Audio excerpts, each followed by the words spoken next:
আপনি কি কখনো ভেবেছেন পৃথিবীতে জীবনের উৎপত্তি কিভাবে হলো? আমরা কি এই গ্রহের স্থানীয় প্রাণী, নাকি আমাদের উৎস কোথাও মহাকাশের গভীরে লুকিয়ে আছে? প্রশ্ন করুন, নিজেকে প্রশ্ন করুন। কোনো বিশ্বাস বা অবিশ্বাস এরকম ধারণা থেকে নয়, নিজের মনে প্রশ্ন করুন। আজকের ভিডিওতে আমরা আলোচনা করব প্যানস্পার্মিয়া তত্ত্ব নিয়ে। একটি আকর্ষণীয় বৈজ্ঞানিক ধারণা যা বলে যে জীবনের বীজ হয়তো মহাকাশ থেকে পৃথিবীতে এসেছে। এই যাত্রায় আমরা বিজ্ঞান, ইতিহাস এবং এই তত্ত্বের সম্ভাবনা ও সমালোচনা নিয়ে গভীরভাবে আলোচনা করব। তাই চলুন শুরু করি। প্রথমে জেনে নিই প্যানস্পার্মিয়া আসলে কি। গ্রিক শব্দ প্যান মানে সব, আর স্পার্মিয়া মানে বীজ। অর্থাৎ প্যানস্পার্মিয়া হলো এমন একটি তত্ত্ব যা বলে যে জীবনের মৌলিক উপাদান বা সূক্ষ্ম জীবাণু মহাকাশের মাধ্যমে এক গ্রহ থেকে আর এক গ্রহে ছড়িয়ে পড়তে পারে। এই তত্ত্ব অনুসারে পৃথিবীতে জীবনের শুরুটা হয়তো কোনো ধূমকেতু, উল্কা বা মহাকাশের ধূলিকণার মাধ্যমে এসেছিল। প্যানস্পার্মিয়ার ধারণাটি তিনটি প্রধান ভাগে বিভক্ত। লিথোস্প্যানপার্মিয়া, জীবাণু উল্কা বা গ্রহাণুর মাধ্যমে এক গ্রহ থেকে আরেক গ্রহে যায়। 2, রেডিও প্যানস্পার্মিয়া, সূক্ষ্ম জীবাণু মহাজাগতিক বিকিরণের চাপে মহাকাশে ভ্রমণ করে। ডিরেক্টেড প্যানস্পার্মিয়া, কোনো বুদ্ধিমান প্রাণী ইচ্ছাকৃতভাবে জীবনের বীজ অন্য গ্রহে পাঠায়। এই তত্ত্ব শুনতে যতটা বিজ্ঞান কল্পকাহিনীর মতো মনে হয়, এর পেছনে রয়েছে গভীর বৈজ্ঞানিক ভিত্তি। তবে এর আগে আসুন জেনে নিই এই ধারণার ইতিহাস। প্যানস্পার্মিয়া ধারণা প্রাচীনকাল থেকেই মানুষের চিন্তার ছিল। খ্রিস্টপূর্ব 5ম শতাব্দীতে গ্রিক দার্শনিক অ্যানাক্সাগোরাস প্রথম প্রস্তাব করেন যে জীবনের বীজ মহাকাশে ছড়িয়ে আছে এবং তা গ্রহে গ্রহে ভ্রমণ করতে পারে। তিনি বিশ্বাস করতেন মহাবিশ্ব জীবনের সম্ভাবনায় ভরপুর। 19 শতকে এই ধারণা আবার জনপ্রিয় হয়। বিখ্যাত বিজ্ঞানী লর্ড কেলভিন এবং হারমান ভন হেলমান্টাস প্রস্তাব করেন যে ধূমকেতু বা উল্কার মাধ্যমে জীবাণু পৃথিবীতে আসতে পারে। তবে আধুনিক প্যানস্পার্মিয়া তত্ত্বের জনক হিসেবে বিবেচিত হন সুইডিশ রসায়নবিদ সাভান্তে আরহেনসিয়া। 1908 সালে তিনি রেডিও প্যানস্পার্মিয়া তত্ত্ব প্রকাশ করেন, যেখানে তিনি বলেন যে সূক্ষ্ম জীবাণু সৌরবিকিরণের চাপে মহাকাশে ভ্রমণ করতে পারে।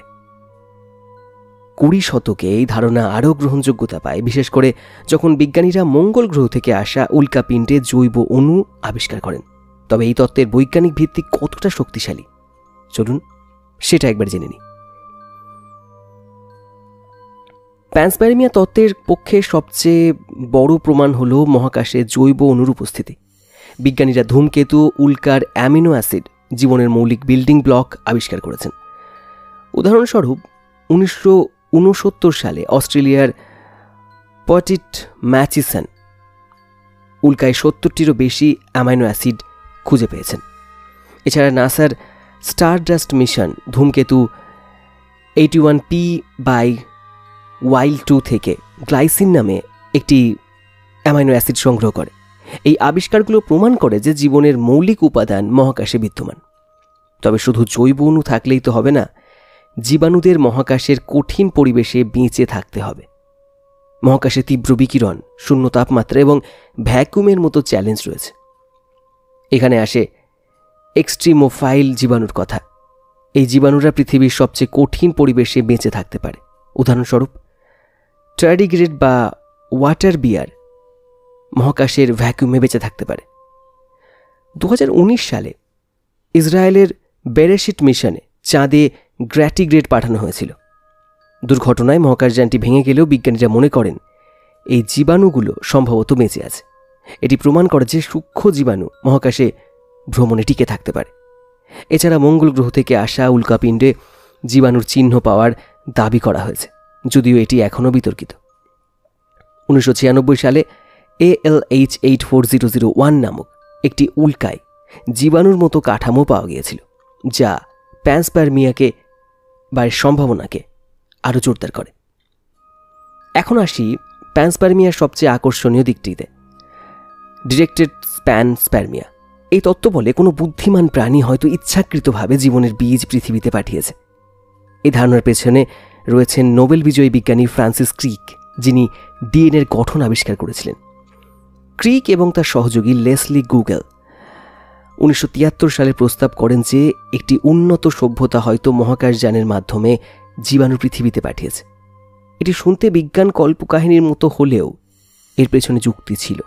তারা বলেন, পৃথিবীতে জীবনের জটিলতা এতটাই অসাধারণ যে এটি হয়তো কোনো বুদ্ধিমান ডিজাইনের ফল। এই তত্ত্বের সমর্থনে ক্রিক উল্লেখ করেন যে জীবনের জেনেটিক কোড সর্বজনীন। পৃথিবীর সব প্রাণীর ডিএনএ একই নীতির উপর কাজ করে, যা হয়তো একটি সাধারণ উৎসের ইঙ্গিত দেয়।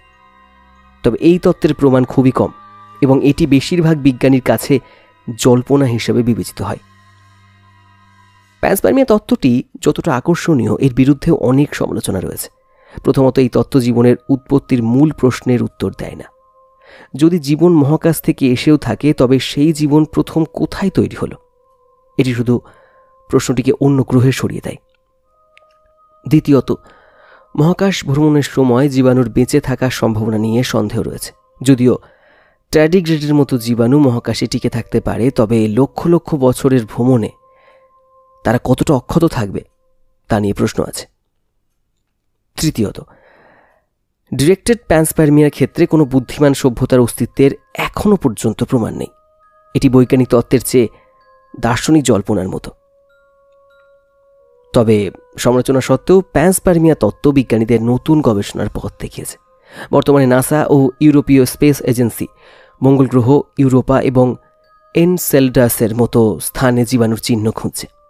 এই মিশনগুলো প্যানস্পার্মিয়ার সম্ভাবনাকে পরীক্ষা করতে সাহায্য করবে। এছাড়া পৃথিবী থেকে আমরা নিজেরাই প্যানস্পার্মিয়া এজেন্ট হতে পারি। মঙ্গল গ্রহে মানুষের মিশন বা টেরাফর্মিং প্রকল্পের মাধ্যমে আমরা হয়তো জীবনের বীজ অন্য গ্রহে ছড়িয়ে দিতে পারি। প্যানস্পার্মিয়া আমাদের মহাবিশ্বে জীবনের সম্ভাবনা নিয়ে নতুন করে ভাবতে বাধ্য করে। আমরা কি একা, নাকি আমরা একটি বিশাল মহাজাগতিক জীবনচক্রের অংশ? এই প্রশ্নের উত্তর হয়তো আমরা শীঘ্রই পাব। প্যানস্পার্মিয়া তত্ত্ব আমাদের জীবনের উৎস নিয়ে নতুন দৃষ্টিভঙ্গি দেয়। এটি বিজ্ঞান, দর্শন এবং কল্পনার এক অপূর্ব মিশ্রণ। আপনার কি মনে হয়, পৃথিবীতে জীবন কি মহাকাশ থেকে এসেছে, নাকি আমরা এই গ্রহের নিজস্ব সৃষ্টি? কমেন্টে আপনার মতামত জানান এবং এই ভিডিও পছন্দ হলে লাইক ও সাবস্ক্রাইব করতে ভুলবেন না। পরের ভিডিওতে আমরা আলোচনা করব মহাবিশ্বে বুদ্ধিমান প্রাণীর সম্ভাবনা নিয়ে। ততক্ষণ পর্যন্ত মহাকাশের রহস্যে ডুবে থাকুন, অজানাকে এইভাবেই জানতে থাকুন। এখানে আমার একটি কথা খুব বলতে ইচ্ছা করছে যে আমরা আসলে এই মহাবিশ্বের খুব কম পরিমাণে জানি। মানে ধরুন, সমুদ্রের ধারে আপনি হাঁটছেন, একটি বালু কণা নিলেন হাতের ওপরে, একটি বা একটি দলা ধরুন, আর আপনার সমুদ্রের চারপাশে যত বালু কণা রয়েছে সেটা ধরুন মহাবিশ্ব। আমরা শুধু এইটুকুই জানি।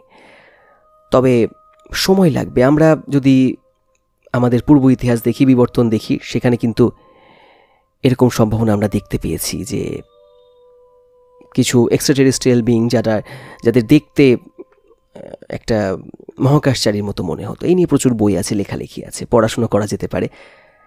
সংশয় নিয়ে প্রশ্ন করা যেতে পারে যে আমরা কি সত্যি একা, নাকি জীবন কোথা থেকে এলো? শুধুমাত্র একটা কিছুকে ধরে নিয়ে সেটা বললাম, সেটা কিন্তু তার জন্য কিন্তু আমাদের মস্তিষ্ক তৈরি হয়নি। অজানাকে এভাবেই জানতে থাকুন। নতুন পর্ব নিয়ে ফিরব। ভালো থাকবেন। ধন্যবাদ।